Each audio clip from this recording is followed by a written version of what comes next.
Un feliz sábado tengan los hermanos. Esta mañana es motivo para mí de mucha alegría poder compartir con ustedes la palabra del Señor. Estaba analizando en la mañana sobre qué hablar, porque ustedes saben de que la mayoría de nuestro pueblo tiene mucho conocimiento. Y me ponía a pensar en qué puedo enseñar, qué podemos meditar en esta mañana. Y analizando un poco el pueblo y analizándome un poco a mí mismo, llegué a la conclusión de que teníamos que hablar sobre la incredulidad. Y es irónico, mis queridos hermanos, podría decirlo, que este tema es uno de los temas sobre los cuales más he predicado. Analizando mis sermones anteriores, ya una vez he hablado con respecto a esto. Pero ¿por qué es necesario o por qué es importante volver a hablar sobre esto? ¿Por qué es necesario sábado a sábado o momento a momento recordar que la incredulidad siempre está presente? ¿Por qué, mis queridos hermanos? Porque conforme vamos avanzando hacia el final, hacia los momentos finales de la historia de este mundo, hay mayor incredulidad en cada uno de nosotros. Sí. Conforme más años pasamos dentro de la iglesia, más incredulidad también hay en cada uno de nosotros. Hace unos días atrás tuve una triste noticia. Una amiga joven, nacida, crecida dentro de la iglesia, ya no es miembro de iglesia. ¿Y por qué ya no es miembro de iglesia?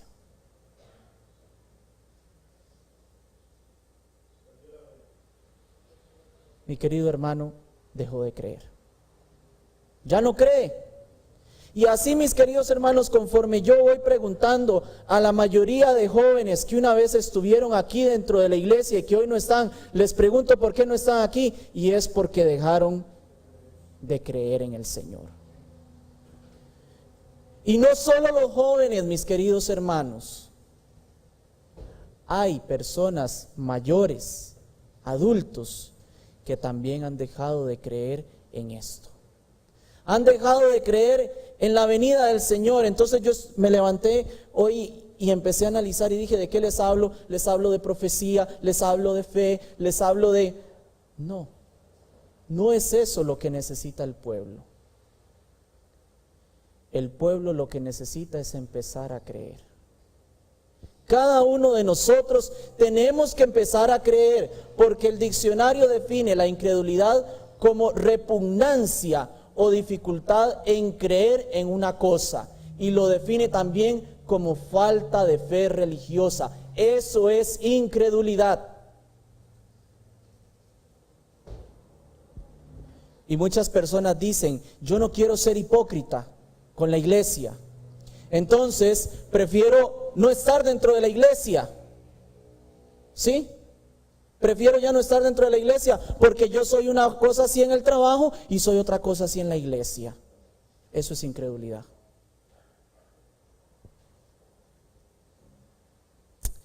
Quiero que abramos nuestras Biblias porque hay un pasaje o una historia que siempre se relaciona con respecto a la incredulidad y es muy leída y a mí me gusta mucho y quiero que la leamos otra vez más.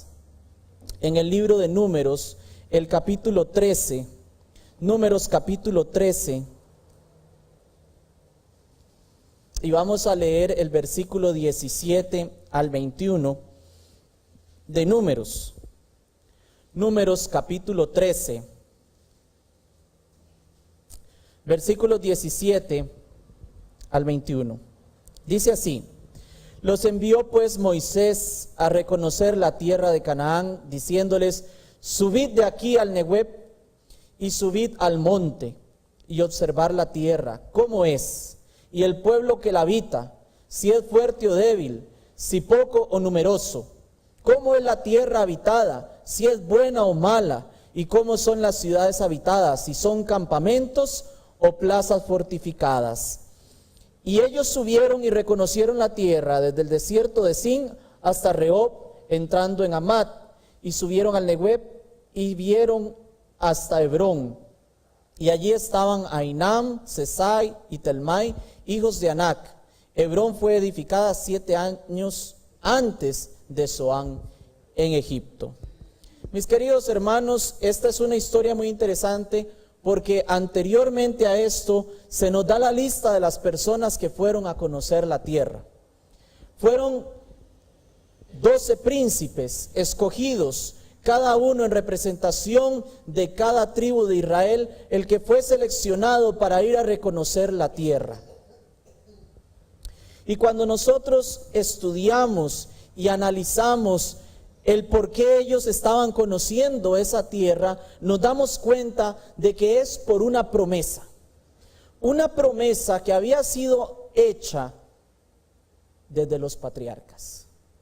Una promesa porque cuando se le hace el llamado al padre Abraham, se le dice, vete de tu tierra y de tu parentela. ¿A dónde?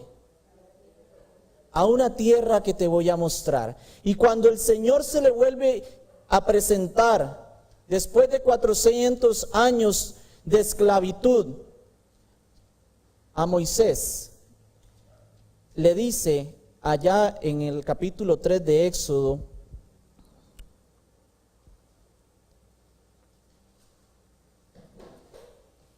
capítulo 3, el versículo 7 y 8.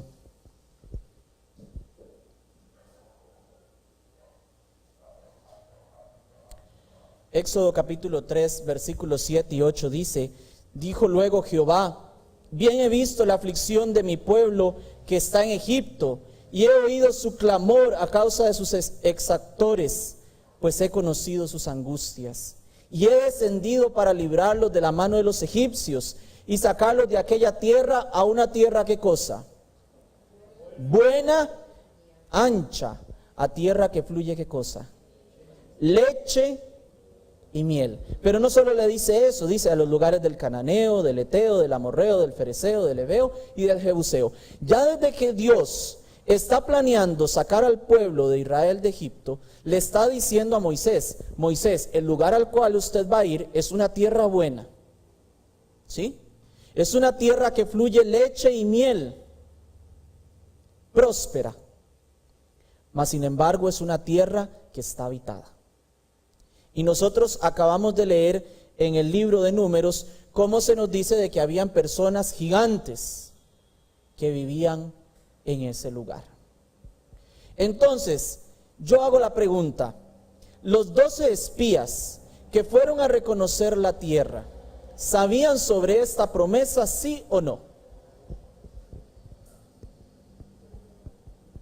Sabían sobre la promesa. Sabían además que era una tierra habitada, porque no estaban solos en ese mundo habitado, ¿sí?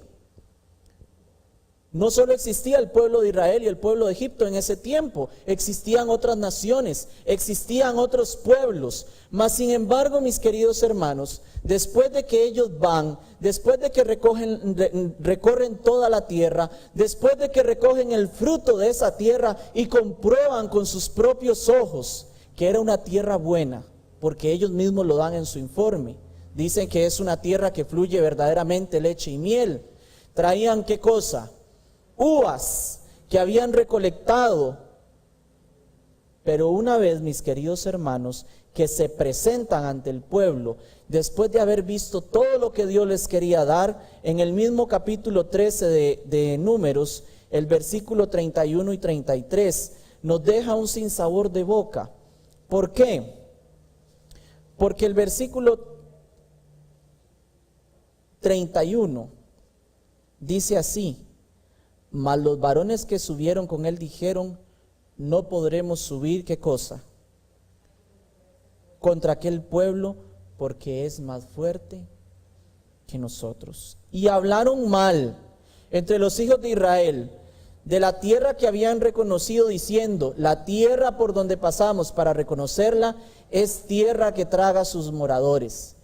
y todo el pueblo que vimos en medio de ella son hombres de gran estatura. También vimos allí gigantes, hijos de Anac, raza de los gigantes, y éramos nosotros a nuestro parecer como langostas, y así les parecíamos a ellos. ¿Qué es una langosta? Ustedes han visto el grillo o el saltamontes, ¿verdad? La langosta es parecida, es un insecto, es un animal pequeño. Y de esta manera se estaban comparando los espías, dice, ante esos pueblos, dice, parecíamos ¿qué cosa? Como langostas, como las hormiguitas que nosotros vemos que están en el suelo muchas veces.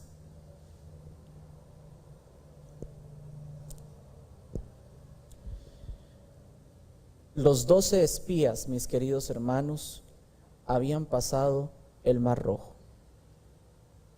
Los 12 espías habían visto, mis queridos hermanos, el milagro del maná, del cual estudiamos hoy en la mañana, ¿sí o no? Habían visto la presencia de Dios descender sobre el monte Sinaí. Y tal fue, mis queridos hermanos, la escena del monte de Sinaí, que el pueblo dijo que Dios no hable ¿qué cosa? Con nosotros, sino que Moisés era el que tenía que subir a hablar con Dios, y luego Moisés descendía y entregaba el comunicado al pueblo. Y a pesar, mis queridos hermanos, de que los 12 espías habían visto eso, a pesar de que el mismo pueblo de Israel había visto todo eso, había incredulidad en los corazones de 10 de ellos. Tanto así que su mensaje fue: no podemos subir a conquistar esa tierra. No podemos.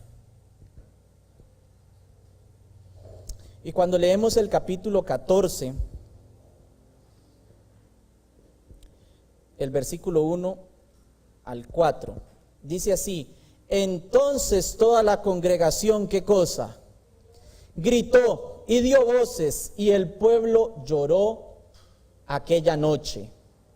Y se quejaron contra Moisés, contra Aarón, todos los hijos de Israel, y les dijo toda la multitud: ojalá muriéramos en la tierra de Egipto o en este desierto, ojalá muriéramos. ¿Y por qué nos trae Jehová a esta tierra para caer espada y que nuestras mujeres y nuestros niños sean por presa? ¿No nos sería mejor volvernos a Egipto? Y decían el uno al otro: designemos un capitán y volvámonos, ¿qué cosa? Y volvámonos a Egipto.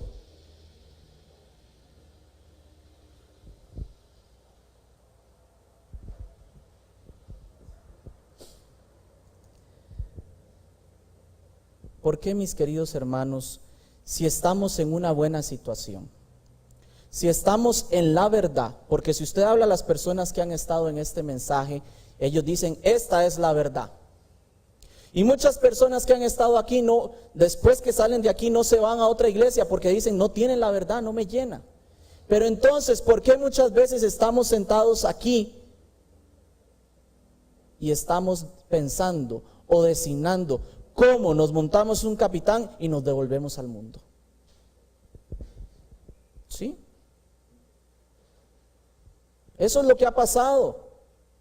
Porque no hay nada nuevo, mis queridos hermanos. Lo que sucedió en la antigüedad es lo que sucede hoy en día.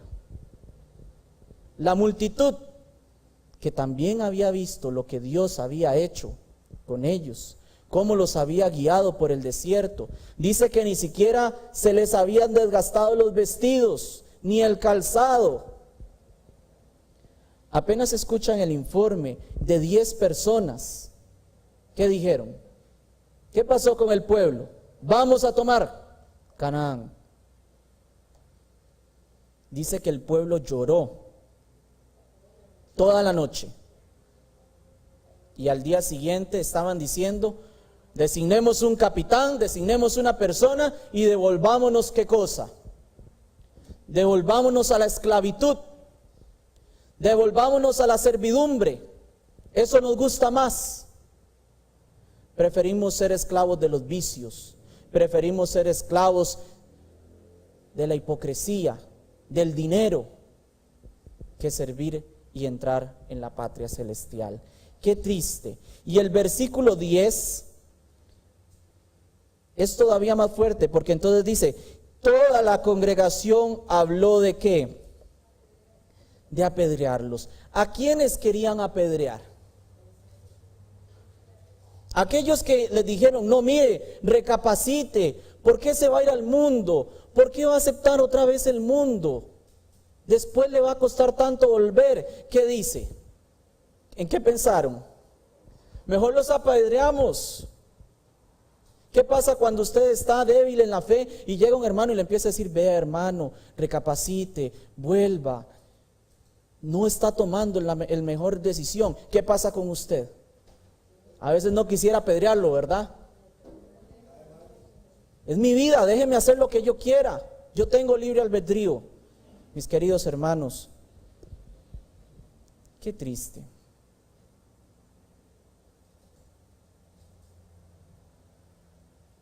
Estas historias son historias que nos cuentan en la escuelita de niños, que las escuchamos muchas veces de nuestros padres, pero mis queridos hermanos, cuando me toca aplicarla a mí mismo, qué difícil.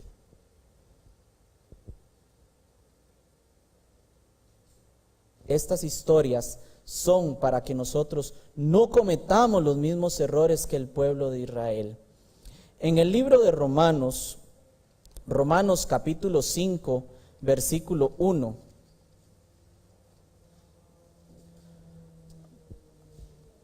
¿Qué dice? ¿Algún hermano que me le quiera dar lectura? Romanos capítulo 5, versículo 1. Justificados pues por la fe, tenemos paz para con Dios por medio de nuestro Señor Jesucristo. Amén. ¿Qué les dije yo que era incredulidad?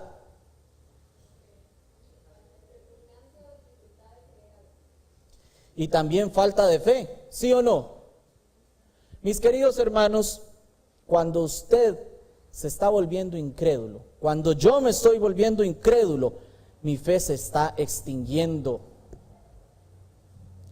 Pero lamentablemente, mis queridos hermanos, la única forma de que yo pueda salvarme, la única forma de que yo pueda alcanzar la salvación es que tenga fe. Porque justificados pues por la fe, tenemos ¿qué? Paz para con Dios. Mis queridos hermanos, el mundo busca paz. La gente está estresada por todo lo que sucede a su alrededor. Y si tal vez consultáramos aquí con el hermano Ricardo, cuántas personas llegan pidiéndole pastillas de valeriana, pastillas para los nervios, té de tilo. Mis queridos hermanos, es increíble. Pero si hubiese fe en nosotros, tendríamos paz. Habría paz en nuestro corazón, porque justificados pues por la fe, tenemos paz para con Dios por medio de nuestro Señor Jesucristo. Mis queridos hermanos, el libro de Hebreos, el capítulo 10, Hebreos capítulo 10, el versículo 38. Hebreos capítulo 10, versículo 38. Dice, mas el justo vivirá por la fe, pero hay un ay. Y si retrocediere, ¿qué cosa? No agradará mi alma. Ay, mi hermano, si usted estaba aquí y retrocedió, hay un ay. ¿Qué dice? Si usted estuvo aquí bautizado y se va para el mundo, ¿qué pasa? ¿Qué dice?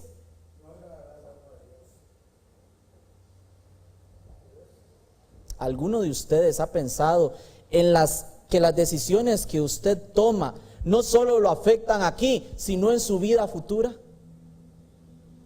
La decisión que usted toma hoy aquí en la iglesia lo afecta de aquí y en su vida eterna. Porque si usted decide estar aquí en la iglesia, luchar por el Señor, usted tiene un lugar allá en el cielo. Yo lo creo. Pero mi querido hermano, si usted está aquí dentro de la iglesia y decide salirse, usted está en grave peligro. Porque no tenemos asegurada la salvación. Porque no tenemos asegurado cuánto tiempo va a tardar Cristo en venir, y usted no sabe si los minutos, los segundos se le están agotando. Todo el tiempo que usted está fuera de la iglesia, usted está en grave peligro, porque no está en el territorio de Dios. Usted se encuentra en el territorio de Satanás. ¿Y cómo anda Satanás? Dice que anda como un león rugiente, buscando a quien devorar. Y si usted no está cerca del Señor, está más cerca de que el enemigo lo tome posesión de usted. El libro de Romanos, el capítulo 9, Romanos capítulo 9,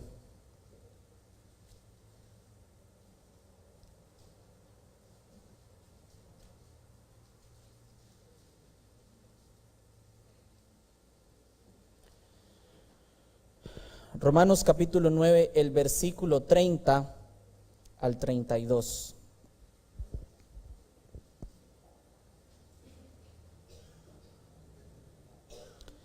El apóstol Pablo hace una pregunta. ¿Qué pues diremos? Que los gentiles que no iban tras la justicia han alcanzado la justicia, es decir, la justicia que es por la fe. Mas Israel, que iba tras una ley de justicia, no la alcanzó. ¿Por qué? Porque iban tras ella no por fe, sino como por obras de la ley, pues tropezaron en la piedra ¿de qué cosa? De tropiezo. ¿Qué pasó con el pueblo de Israel? Mis queridos hermanos, el pueblo de Israel tenía leyes, tenía decretos, tenía estatutos, dado por Dios desde el monte de Sinaí. Y el apóstol Pablo dice, ¿qué pasó entonces? ¿La alcanzaron los judíos? ¿Alcanzaron lo que andaban buscando? ¿Lo lograron? ¿Qué pasó? No lo lograron, no lo alcanzaron. Mas los gentiles, mis queridos hermanos, aquellos a los cuales no se les había dado el mensaje, del cual pertenecemos cada uno de nosotros, porque somos del grupo de los gentiles, ¿sí? ¿Lo hemos alcanzado?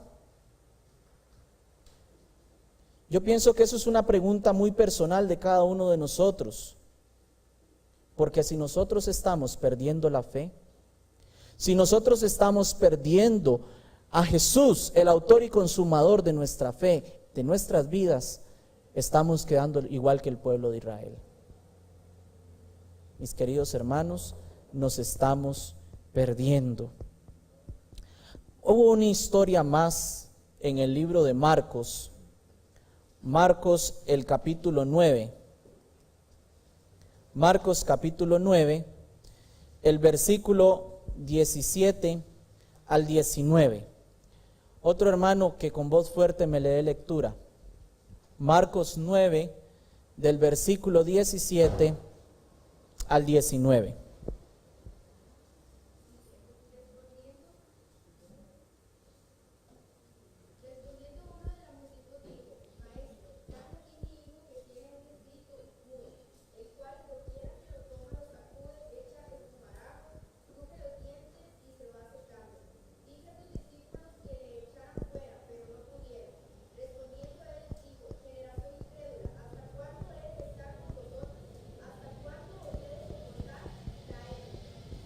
Amén. Ya este no es el pueblo de Israel que había salido de Egipto. Este es el nuevo Israel, ¿sí o no? Voy a pedirle por favor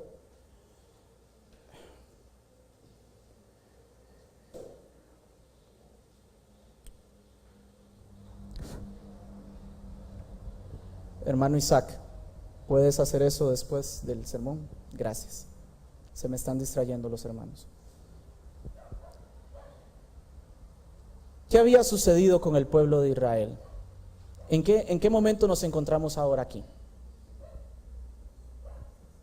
¿Qué había sucedido? A ver. Es el tiempo de Jesús. Amén. ¿Y qué había pasado con los discípulos? ¿Cuál había sido la comisión? ¿Estaban haciendo milagros los discípulos? ¿Sí o no? Sí los estaban haciendo. Y tenían a Jesús en medio de ellos, lo podían ver, lo podían palpar. Y entonces Jesús toma a 3 de ellos y se va al monte. Y entonces llega un padre desesperado, llega un padre con su hijo y dice: por favor, ayúdenme, mi hijo, ¿qué cosa? Tiene un espíritu malo. Por favor, cúrenlo. ¿Y qué pasó con los discípulos?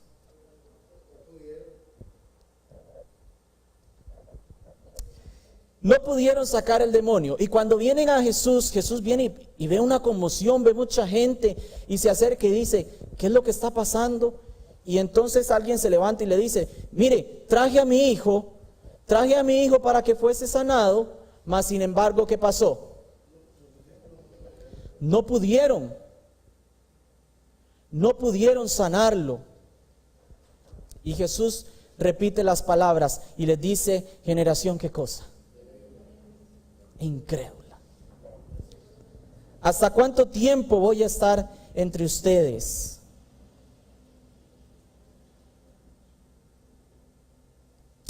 El libro de Juan capítulo 20, el versículo 25.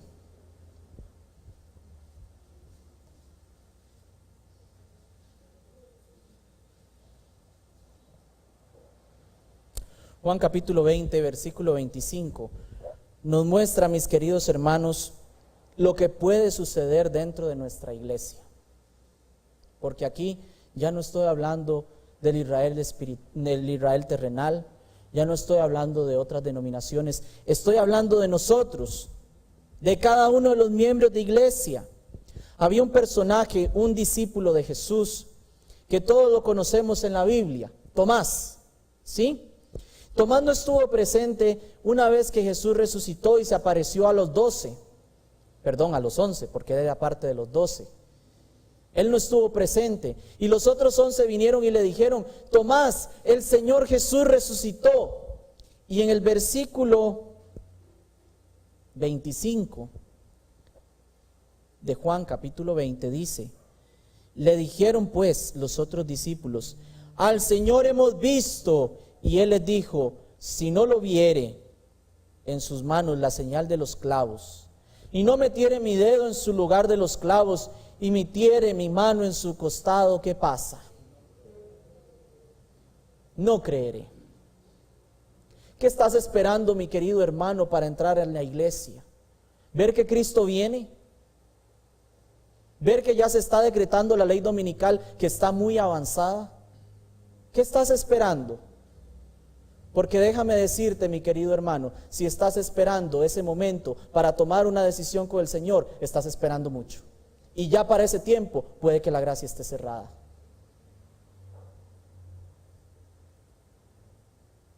¿Qué estás esperando? Más adelante, en el mismo capítulo, el versículo 27 y 29 dice: luego dijo a Tomás: pon aquí tu dedo y mira mis manos, y acerca tu mano y métela en mi costado, y no seas incrédulo, sino creyente. Entonces Tomás respondió y le dijo: Señor mío y Dios mío. Jesús le dijo: porque me has visto, Tomás, creíste.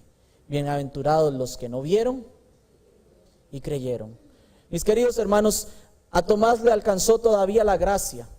Todavía Tomás pudo hacer un cambio en el rumbo de su vida y ser tomado de entre los discípulos de Jesús, dentro de los 11. Pero como te dije ahora, puede que yo no tenga la misma suerte. cuida que nadie quite tu corona. Eso no ha variado, mis queridos hermanos, con el pasar del tiempo. Así como hay muchas personas que tal vez en esta mañana están en el valle de la indecisión entre aceptar el pueblo de Dios e ir hacia la Canaán celestial, o entre irse otra vez a Egipto a servir al mundo. Eso no ha cambiado, pero el mensaje sigue siendo el mismo. Escapa, ¿qué cosa? Escapa por tu vida. Mis queridos hermanos, todavía se nos hace la invitación. El libro de Hebreos, el capítulo 12, el versículo 1 dice: puesto los ojos, ¿qué cosa? En Jesús, el autor y consumador de nuestra fe. No en Jaime, no en el pastor Felipe, no en el pastor Alfonso, porque yo soy un humano. Yo también me equivoco, yo también tengo problemas de incredulidad en mi corazón.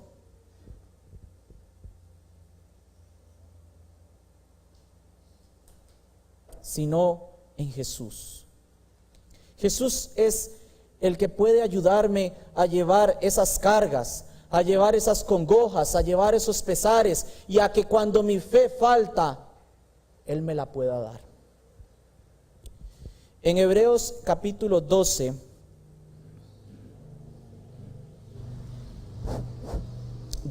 el versículo 5, 6. Hebreos capítulo 12, versículos 5 y 6.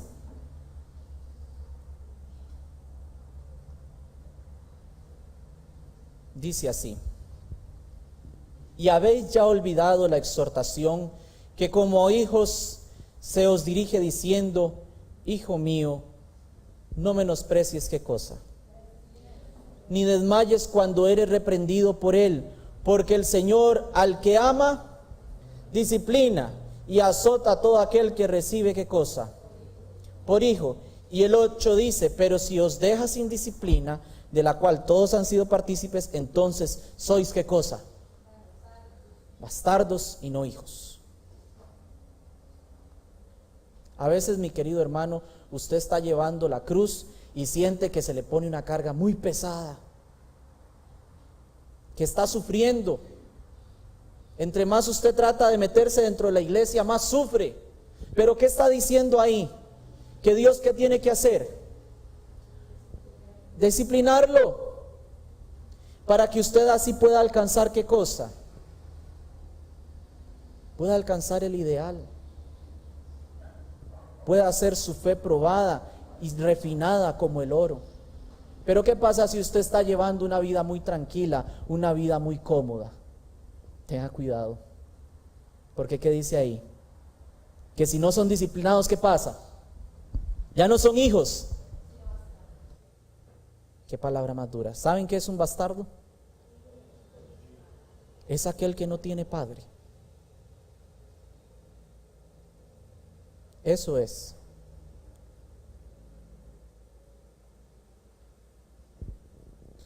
Quiero concluir el relato que estábamos teniendo en Marcos, el capítulo 9. En Marcos capítulo 9 estábamos analizando la situación del padre con su hijo.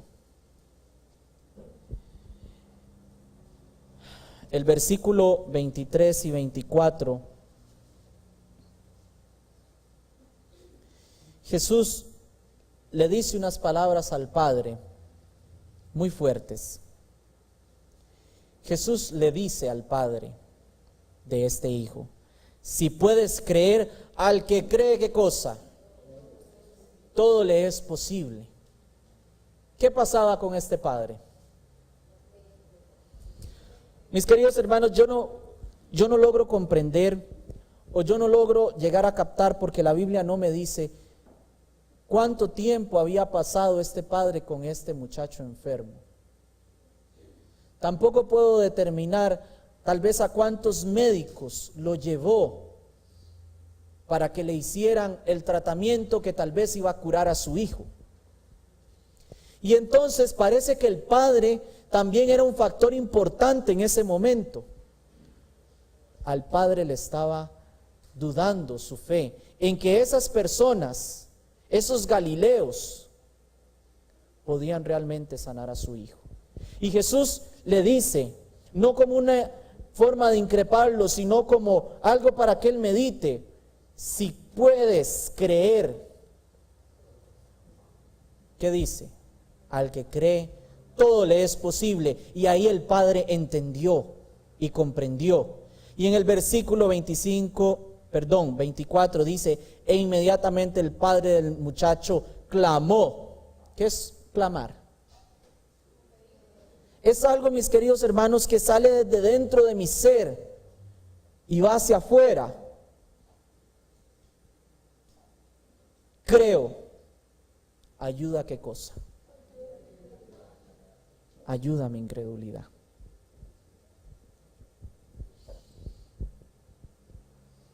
Yo he tenido que pedirle al Señor que ayude a mi incredulidad. Y yo no sé cuántos de ustedes de rodillas le han pedido al Señor que les ayude en su incredulidad. Eso no lo sé. Pero mis queridos hermanos, la incredulidad también asalta mi corazón. Y si yo no le pido al Señor, al igual que este padre le dijo, creo, ayúdeme, ¿qué cosa? En mi incredulidad, este padre tal vez no hubiera alcanzado la sanación para su hijo. O tal vez Jaime Avilés en este momento no estaría aquí exponiendo la palabra del Señor. La incredulidad no solo la obtiene el que estudia, la incredulidad no solo la obtiene la persona sabia. Todos tenemos nuestros momentos de incredulidad, mis queridos hermanos. Pero tenemos que pedirle al Señor que obre en nosotros el querer como el hacer por su buena voluntad. Cuando nosotros somos como ese Padre que le pedimos al Señor que ayude en nuestra incredulidad, se nos cumple la promesa que encontramos en Marcos 11:24. ¿Qué dice de memoria? ¿Qué dice?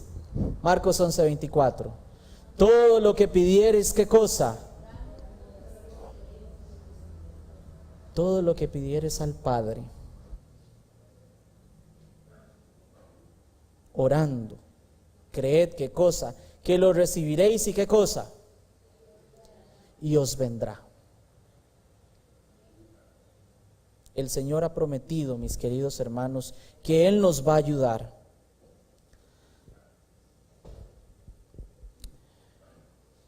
Quiero concluir con el versículo que me gusta mucho.